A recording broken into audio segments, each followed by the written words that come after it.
Olá, irmãos. Bom domingo a todos. Que todos tenham tido um excelente domingo. Neste dia, nós entendemos de fazer diferente. Estamos fazendo a nossa transmissão ao vivo, como se estivéssemos fazendo as nossas reuniões presenciais aqui na igreja. Todavia, ainda é este o último domingo que nós marcamos que faríamos, então, a nossa a interrupção dos cultos por 4 domingos, 1, 8, 15 e 22. Então, nós, nesta comunicação que fizemos aos irmãos, há um mês atrás, em função da elevação do número de casos aqui na cidade, esse seria o último domingo. Devo, então, informar os irmãos que nós ontem tivemos uma reunião com vários irmãos, todas integrantes, né, da liderança da igreja, alguns irmãos que não puderam se fazer presentes, outros participaram remotamente. Nós ainda estamos numa situação de alerta, de perigo, de risco elevado da doença em nossa cidade, do contágio em nossa cidade, e nós observamos sempre os indicadores e as orientações dos setores de saúde, da saúde pública. Desse modo, nós, aqui, depois de conversarmos bastante, nós tomamos a seguinte decisão, e é importante deixar aos irmãos essa informação, e que os irmãos estejam atentos aos passos e às direções que estamos tomando nesse período de exceção, nesse período crítico e difícil para todos nós. Primeiro, nós não retornaremos no domingo 29, que seria o domingo de retorno, porquanto nós não temos ainda, nesse momento, uma certeza da evolução do quadro da saúde pública na nossa cidade. E, desse modo, nós, então, resolvemos aguardar um pouquinho mais no que diz respeito à nossa reunião congregacional, a nossa reunião de domingo aqui. E vamos fazer, independente da situação que estiver, nós vamos fazer uma celebração no domingo, dia 13 de dezembro. Então, 2 domingos à frente, no dia 13 de dezembro, nós teremos aqui um culto e a celebração da ceia. Todos aqueles que puderem participar devem vir e participar conosco. Nós celebraremos a ceia aqui e faremos uma programação também alusiva ao Natal e de gratidão pelo ano que se aproxima a findar. Um ano difícil para todos nós, especialmente para a igreja, que labora na congregação, no ajuntamento de pessoas. Então, dia 13 de dezembro, você está convidado a vir participar conosco desse culto de gratidão a Deus e a celebração da ceia do Senhor. Aqui, tanto pela manhã quanto à noite, nós teremos o culto, então, no dia 13 de dezembro. Até o dia 13 de dezembro, nós teremos mais informações, teremos mais dados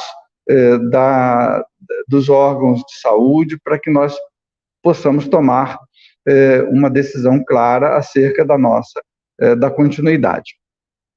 Essa é a primeira decisão que tomamos ontem. A segunda decisão é uma decisão ligada à essência e à razão de ser da igreja, que é o sustento, o suporte, ao estímulo uns aos outros, ao amor, às boas obras, como o escritor aos Hebreus registra, e nós falamos ontem também em nossa meditação aqui. Nós precisamos estar reunidos, e nós vamos fazer isso em pequenos grupos. Então, nós vamos organizar, estruturar vários pequenos grupos. Eu, pessoalmente, estarei em vários grupos ao longo da semana, por vários dias da semana, procurando dar o suporte e atenção aos irmãos. Nesse grupo, é um grupo pequeno, familiar, nós vamos propor, em alguns momentos, um critério mais geográfico, em outros momentos, um critério mais no nível de relacionamento, mas nós vamos sugerir aos irmãos, nós vamos contactar todos aqueles que estarão diretamente responsáveis pela reunião, pela condução do grupo. Nós temos pessoas que moram em lugares distantes, sul da ilha, norte, continente, e vamos buscar dar atenção a todos. É algo que faz parte da essência da igreja, muito mais do que as reuniões congregacionais nos templos, nas igrejas, muito mais é a condição de que a igreja surge e a igreja nasce pequena, em pequenos grupos, nos lares, e nós queremos fortalecer. O que vai, então, acontecer nesses grupos? Muito simples, uma reunião simples, você pode me contactar também para abrir sua casa, para receber um grupo pequeno de irmãos, 5, 6, 8 irmãos, não mais do que isso. É um momento de oração, de intercessão, todos terão acesso aos nossos pedidos de oração, orando pela igreja, orando por nossa cidade, por nossa liderança.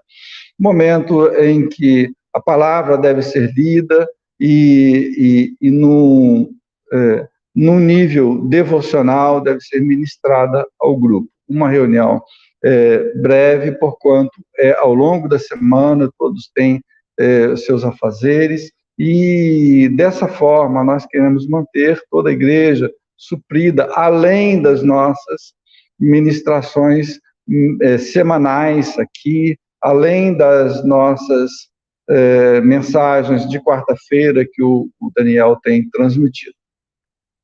Por ora, queridos, quero apenas pedir aos irmãos paciência, perseverança. Perseverança é uma palavra muito recorrente no Novo Testamento, de modo muito especial nas cartas do apóstolo Paulo, porquanto ele sabia o quanto era laboroso, era difícil, era trabalhoso o caminhar do discípulo de Jesus Cristo.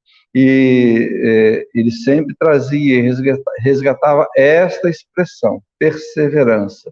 Vamos perseverar, vamos insistir, vamos ter paciência e, para usar também uma expressão nova, resiliência, para passarmos por esse momento difícil, um momento de exceção.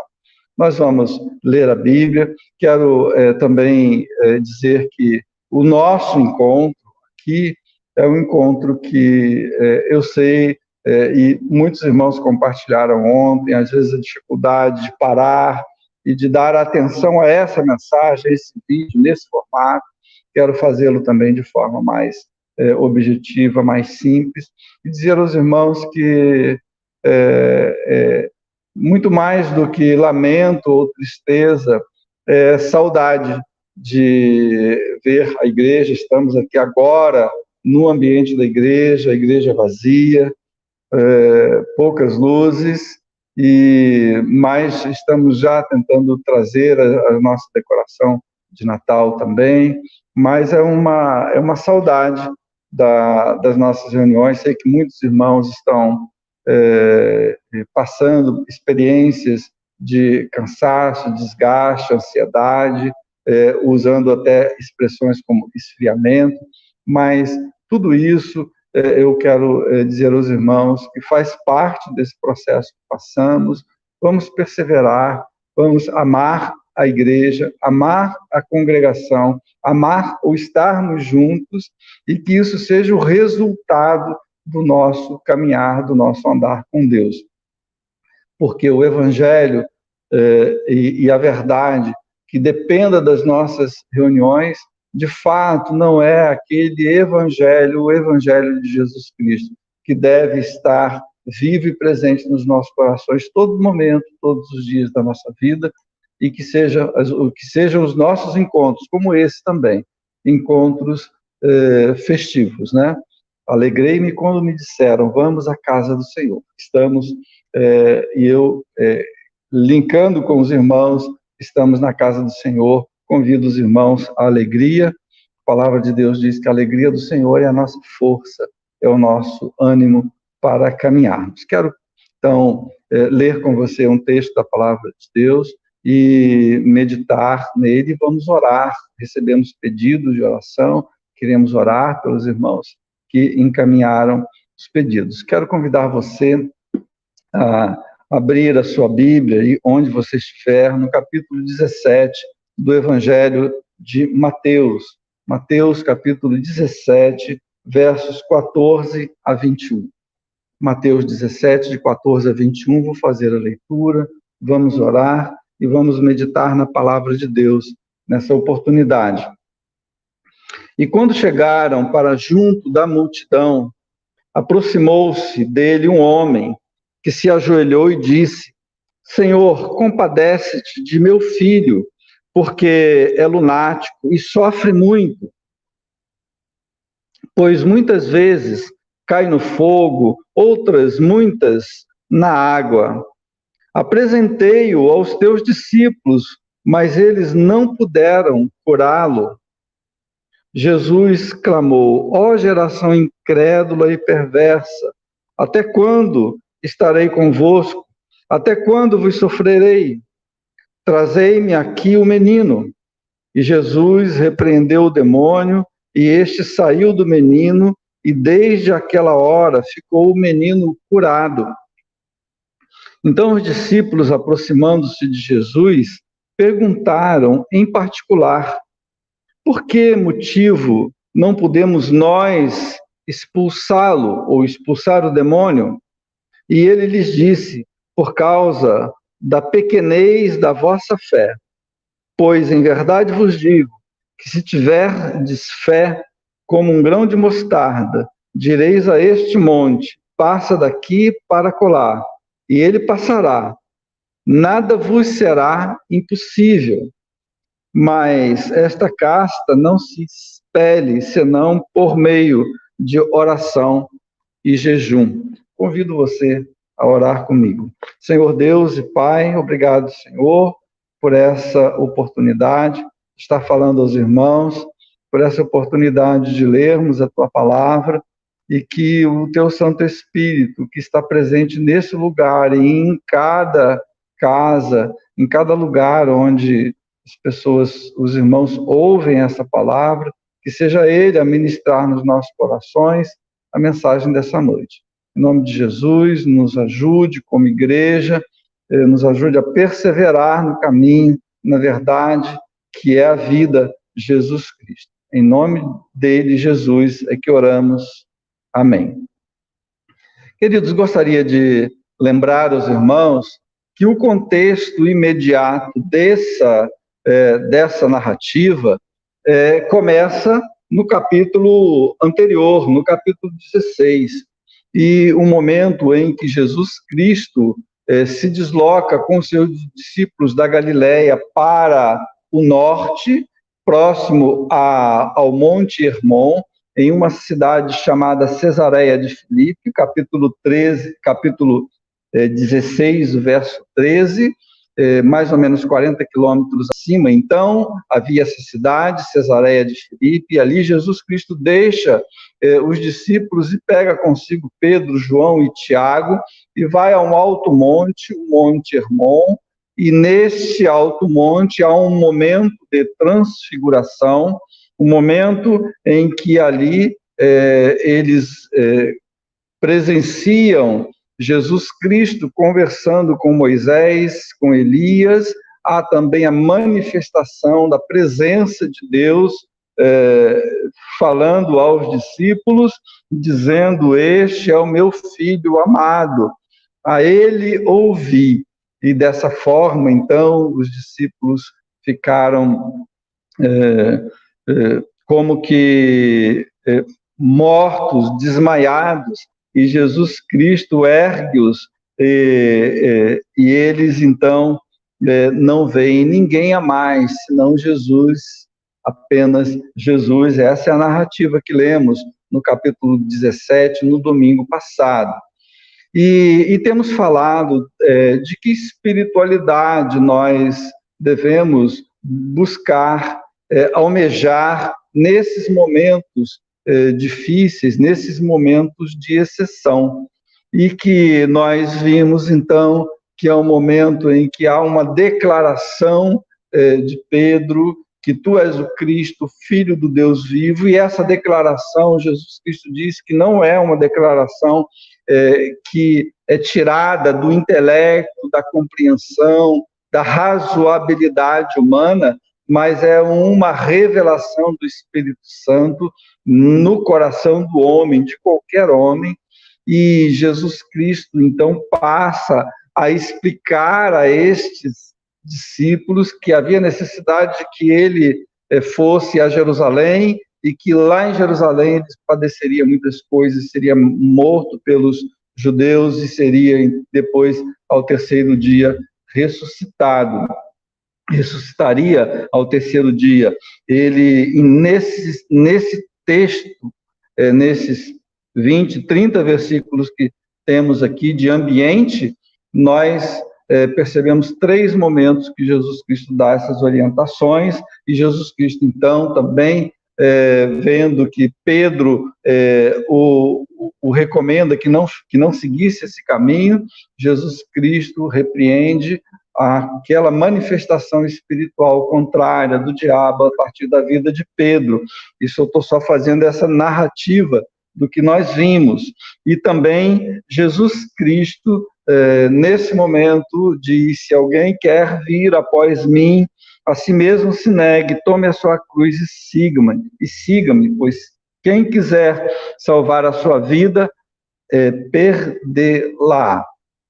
E esta foi uma declaração que nós trabalhamos também, e fomos buscando elementos da espiritualidade, uma espiritualidade que é revelada a nós, uma espiritualidade que coloca Jesus Cristo no centro, e que é a cruz de Cristo, o caminho para o qual ele seguia. Nós também temos uma parcela de responsabilidade, compromisso na vida do discípulo, que é lutar contra as nossas relatividades, as nossas inclinações ao mal, e assumindo a nossa cruz, seguir também pelo caminho. Tome a sua cruz, negue-se a si mesmo, ou a si mesmo se negue e tome a sua cruz e siga-me, Jesus Cristo falou. E tudo isso nós comentamos que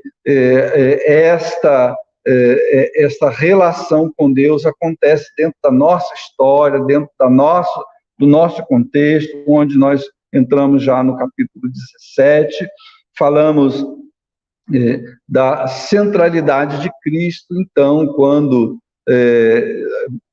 Moisés e Elias saem de cena, e o texto é muito claro, que, aproximando-se deles, Jesus Cristo, então, toca os discípulos e os ergue, e os trata, e os discipula, e os sustenta, e diz: não temais. Então, eles, voltando os olhos, a ninguém viram, senão a Jesus. Jesus Cristo é a centralidade da nossa experiência espiritual, da nossa espiritualidade.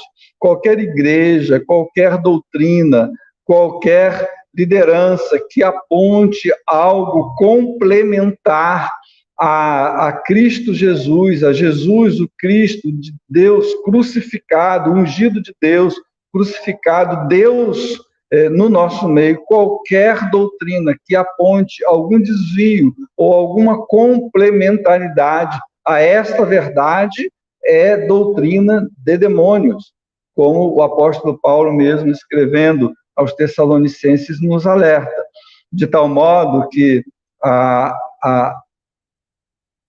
espiritualidade que miramos, que almejamos, é centrada em Cristo. Jesus Cristo é a condição de nós interpretarmos, compreendermos toda a Escritura. Toda a Escritura é lida a partir dele, e é somente ele, e nele nós temos esse discernimento.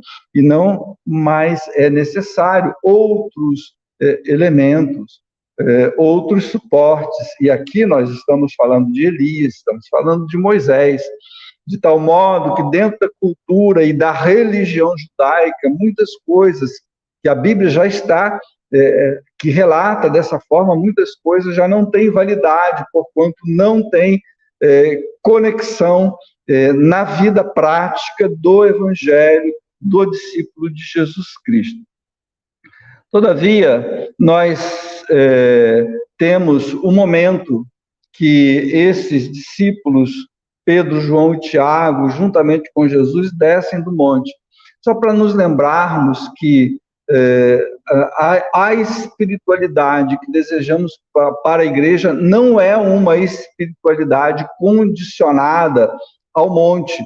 Há um momento de êxtase, há um momento maravilhoso, às aparições, às shekinahs, como é uma expressão utilizada, há uma manifestação visível que chamamos de Deus, ou mesmo que seja uma apresentação apoteótica relativa à palavra de Deus, e tudo isso são alusões ao monte, sem dizermos que muitos desejam e vão ir ao monte para ali orar, ali meditar, porque ali deve acontecer coisas diferentes. Essa espiritualidade de monte, essa espiritualidade do lugar, essa espiritualidade da construção, do nosso desejo de construir algo para, como que se fosse, consagrar essa espiritualidade a um aspecto localizado, regionalizado, de geografia. Por isso mesmo que Pedro se manifesta e vai dizer, não, vamos ficar aqui, façamos cabanas para vocês, e aqui está muito bom. E a palavra que vem de Deus para eles, e isso está registrado no capítulo 17, no verso 4, falava ele ainda quando uma nuvem luminosa os envolveu, e eis que vinha da nuvem uma voz que dizia, este é o meu filho amado, em quem me comprazo, a ele ouvi. Quando essa voz, Deus falando, interferindo naquela abordagem do apóstolo Pedro, do discípulo agora, Pedro, para nós que nós precisamos sair desse ambiente e nos espera o ambiente do vale, o ambiente das lidas e das questões humanas que se apresentam.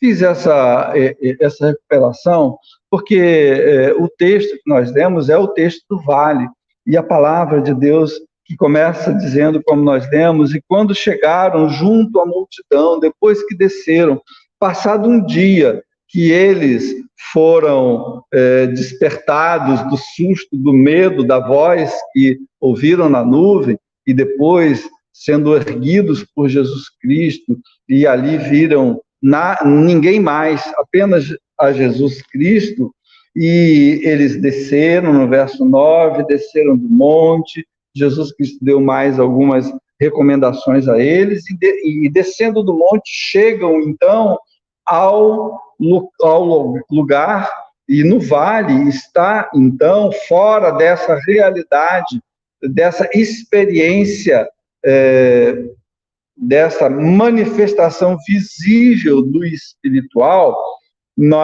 que é a transfiguração de Jesus Cristo, que é a nuvem luminosa, que é a presença visível para os discípulos de Moisés e de Elias, havia então uma outra realidade.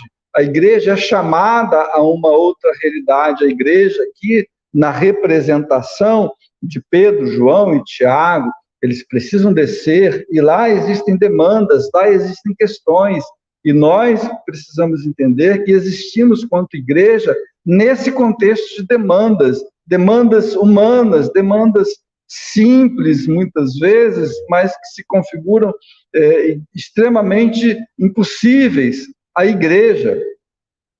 De todo modo, deve ser esse o nosso desafio, o nosso cuidado. Quando nós lemos aqui que havia uma situação posta lá embaixo, no vale, no meio da multidão, os representantes da religião, então, da religião judaica, havia ali, o texto deve ser lido complementado com Marcos, capítulo 9, Lucas também, coincidentemente, capítulo 9, que narra este mesmo episódio e traz elementos distintos, e os elementos é que havia os dois grupos, os discípulos de Jesus que haviam ficado, os escribas, os fariseus, aqueles que representavam a antiga aliança, que representavam as leis e os profetas, estavam debatendo-se entre si acerca de resolver uma questão humana, uma questão do povo, das pessoas, uma questão de saúde que se traduzia numa questão física,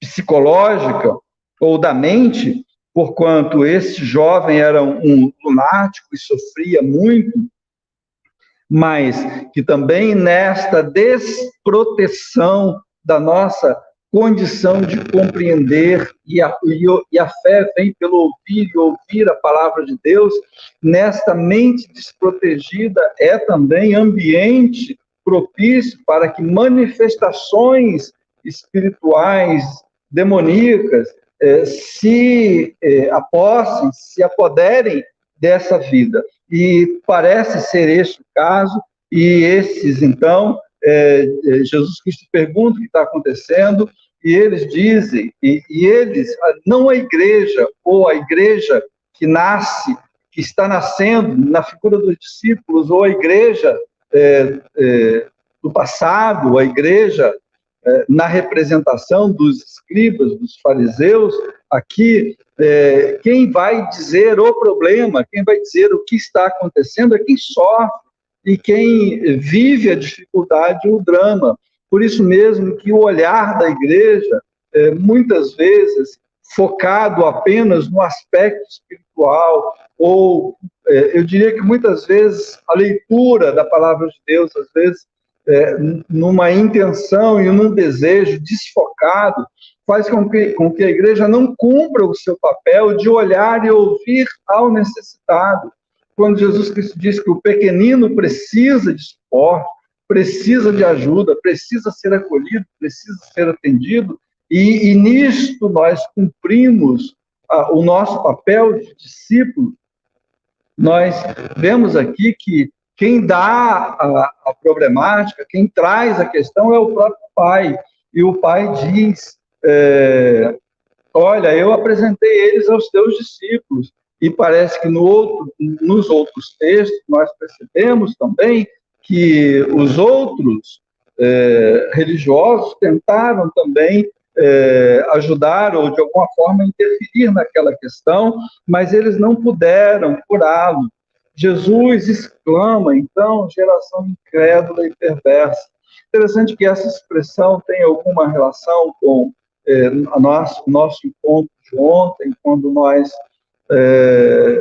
aqui reunidos, meditamos, antes da reunião propriamente dita, nós meditamos num texto do apóstolo Paulo, que fala acerca da segunda vinda de Jesus Cristo e da manifestação do anticristo, da manifestação daquele que é contrário, essencialmente contrário a Jesus Cristo, a Cristo, e a tudo que recebemos da parte dele, mas em uma aparição, em um formato religioso que enganará a muitos. E o apóstolo Paulo estava dizendo que isto não acontecerá, e porque haveria a questão era se Jesus Cristo viria por aqueles tempos ou não, quando viria. O apóstolo Paulo diz, olha, isto não acontece, a vinda de Cristo, sem que primeiro surja essa figura e que haja apostasia. Interessante que, quando Jesus Cristo fala de incredulidade, muitas vezes nós podemos associar a um enfraquecimento da igreja. Não é exatamente isso. A apostasia é algo mais grave. A apostasia é uma deliberação, é uma decisão deliberada de buscar uma alternativa à fé em Cristo Jesus. Isso é a apostasia, essa decisão. O que Jesus Cristo diz aqui que é uma geração que não crê, nem mesmo que seja deliberadamente ou não, mas é uma geração que não crê e que tem em sua essência perversidades, maldades. E nessa condição, Jesus Cristo, então, acolhe ao menino. Outro texto em Lucas, se não me engano, vai dizer que Jesus Cristo chama o pai e quer ouvir do pai acerca de mais histórias, detalhes acerca da história do filho. E o pai conta brevemente o que passava com aquele menino ao longo do tempo, só para nos lembrarmos essa atitude de Jesus Cristo, que a igreja é uma igreja viva e que cumpre a sua espiritualidade centrada em Jesus Cristo, quando estabelece não apenas a bondade, ou a caridade, ou a ajuda, ou o suporte, que não seja acompanhado de relacionamento, que não seja acompanhado de um esforço de nós entendermos, de fato, a vida das pessoas. E Jesus Cristo pôde demonstrar isso, não apenas curando aquele jovem, mas querendo interagir e compreender e ouvir a história de vida daquele jovem, daquele pai. Essa igreja que sai do monte, chega ao vale e olha e está atenta às demandas dessa geração incrédula, dessa geração perversa, dessa geração que somos nós em tantas medidas.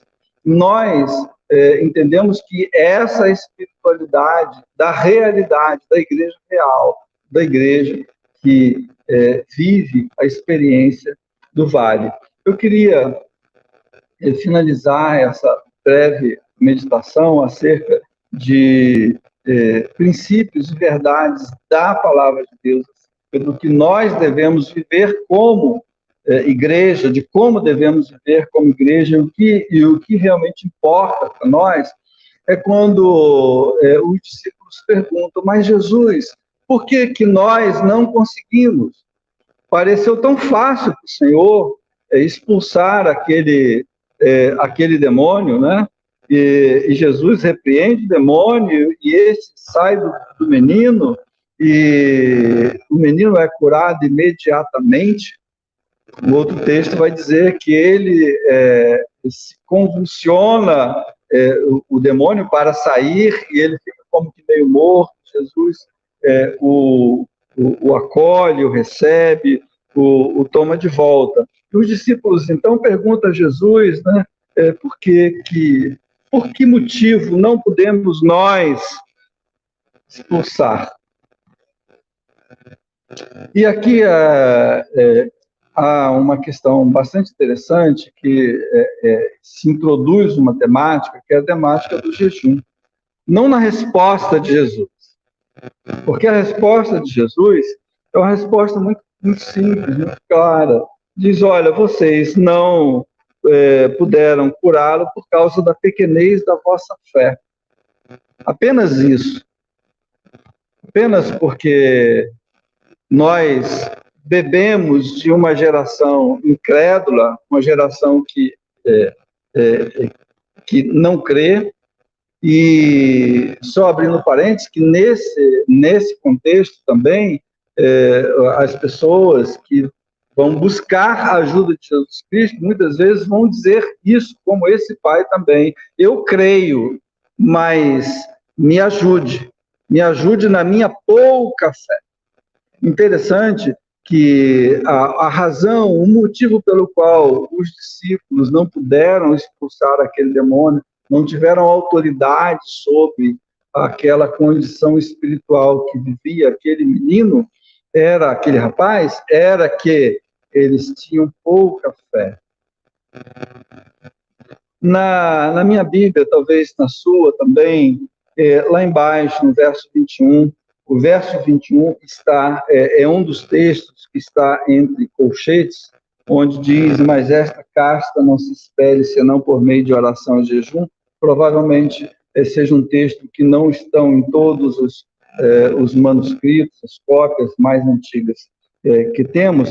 Pode ser que seja uma adição posterior, mas a verdade é que independe de jejum, independe de qualquer esforço que seja, um esforço eventualmente sacrificial da nossa parte, mas Jesus Cristo responde: olha, não conseguiram por causa da vossa pequenez, da vossa fé, que é pequena, da pequenez da vossa fé.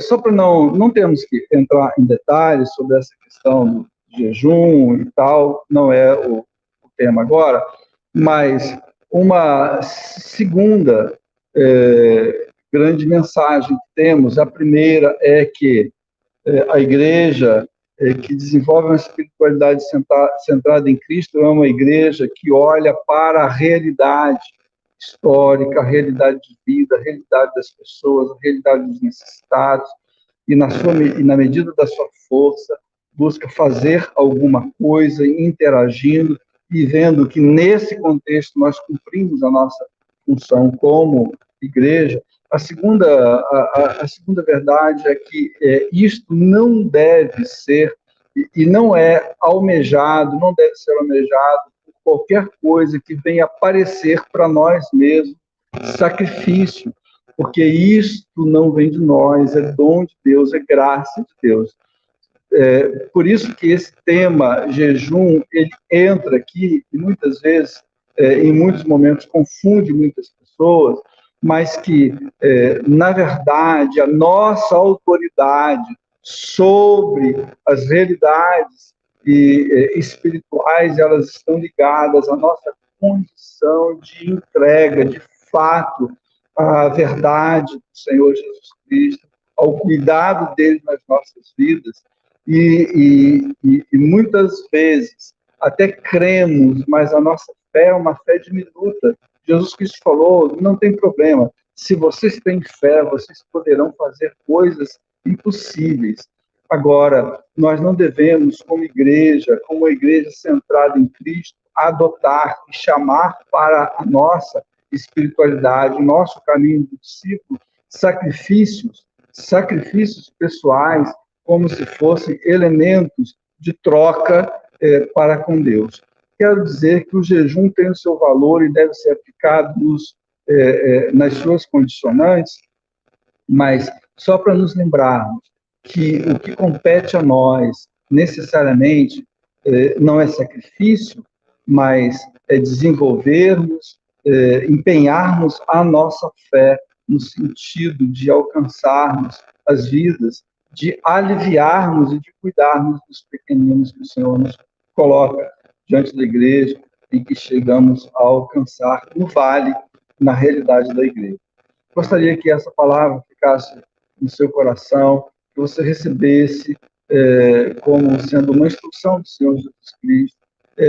Só nos lembramos que quando nós falamos em não sacrifício, nós não estamos falando de não responsabilidade.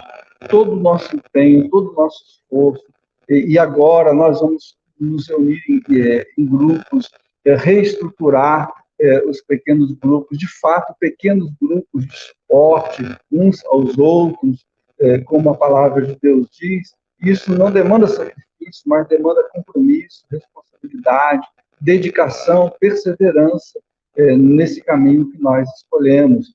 Porquanto nós ainda que cansados, ainda que abatidos, ainda que muitas vezes desgastados e tomados de certa ansiedade por essa situação que nós vivemos, nossa força está em Deus, em Deus, que transforma tudo isso em alegria no nosso coração.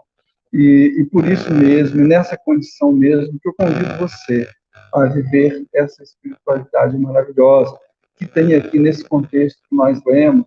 E aqui eu vou finalizar.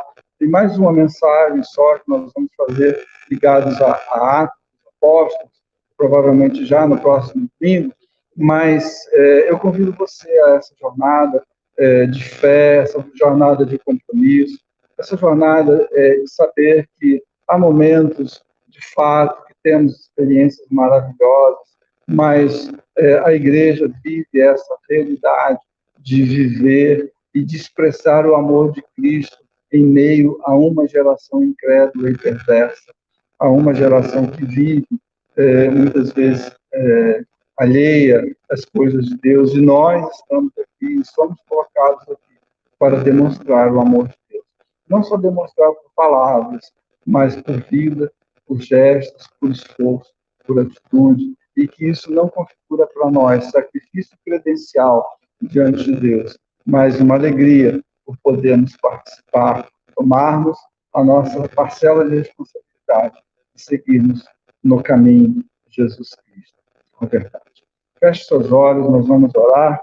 Gostaria de pedir, lembrar que vocês recebemos pedido de oração para o pastor Ricardo. Pastor Ricardo, eu não conheço, mas que mandou uma mensagem através de um dos irmãos pedindo oração, que está em situação difícil, de muitas lutas, e queremos pedir que o Senhor esteja ajudando e orientando, dando direção ao pastor Ricardo.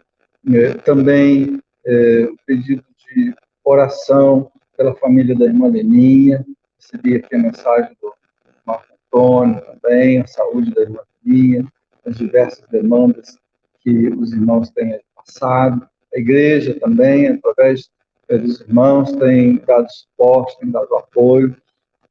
Logo nós poderemos retornar aqui. Eu sei o quanto faz falta isso, por exemplo, os nossos encontros com a irmã Leni. Também a Leni, que pediu oração para sua mãe, para sua filha, para sua família. Vamos orar.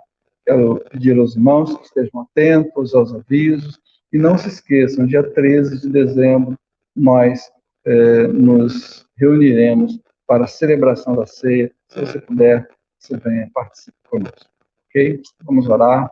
Em nome do Senhor Jesus, Pai, somos gratos por essa palavra ao nosso coração. Somos gratos, Senhor, porque o registro da Tua palavra nos instrui acerca do caminho que devemos seguir como igreja.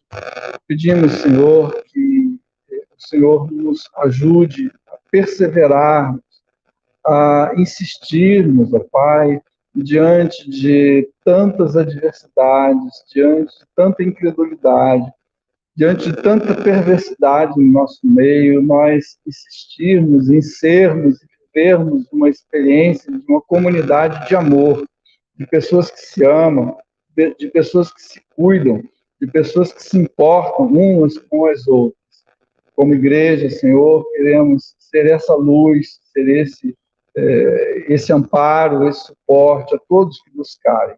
Em nome de Jesus, Pai, colocamos diante do Senhor a vida do pastor Ricardo. O Senhor sabe o que vai no coração, as suas lutas, as questões financeiras, de residência que ele tem transmitido, passado, que o Senhor esteja com ele, que o Senhor toque no coração dele, dando paz, dando fortalecimento, encorajamento necessário.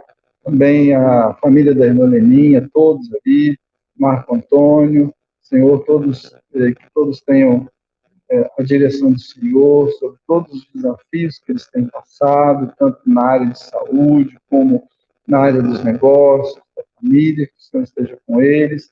Também abençoe a vida da Nini, quanto ela tem sentido falta, Senhor, dos nossos encontros, que o Senhor esteja com ela, abençoando essa palavra também ao seu coração. Em nome de Jesus, obrigado, Senhor, por essa palavra que aplica as nossas vidas. É isso que nós pedimos, Senhor, em nome de Jesus. Amém. Queridos, Deus abençoe você, tenha uma excelente semana. Na quarta-feira, o irmão Daniel vai postar devocional, momento de oração. Se você tiver pedidos de oração a fazer, nos envie, nós estaremos encaminhando para ele também. Tá? E fica aqui o nosso compromisso, o nosso empenho de organizar, tanto na nossa comunidade haitiana, como os nossos demais irmãos, nós vamos organizar os nossos pequenos grupos e nos fortalecermos como igreja para passarmos esses momentos difíceis de todos. Deus abençoe você, tenha um bom restante de domingo, uma boa noite de domingo e uma excelente semana.